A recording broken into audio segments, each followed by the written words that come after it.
60% আর 46.23% একটু ডিফারেন্স নিয়ে নেব, পার্থক্য নিয়ে নেব। তো পার্থক্য বেরোলো কী হবে, 46.2 ঠিক আছে। তো এটার পার্থক্য নিলে বেরোবে 60, তো 60 থাকবে এখান থেকে 46.23 কি না, তো 46.23কে 46 যোগ 2/3 এবার ভেঙে নিব, ভেঙে নিলে বিয়োগটা সুবিধা হবে।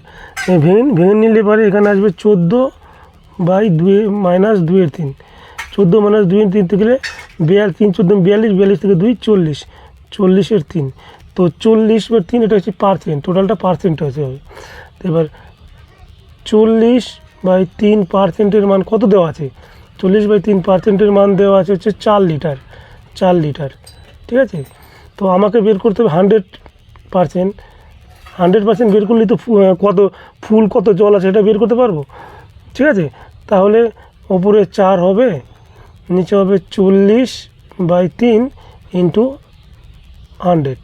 তো এটা কাটাকাটি করলে এটা কী হবে, 4 দিয়ে 40-এ কাটলে 10 হবে, আর 10 দিয়ে 100-কে কাটলে কী হবে, 100-কে কাটলে হচ্ছে 10 হবে। এবার এই 3টা উপরে উঠে গিয়ে 30 হবে, তাই উত্তর হবে 30 লিটার। তো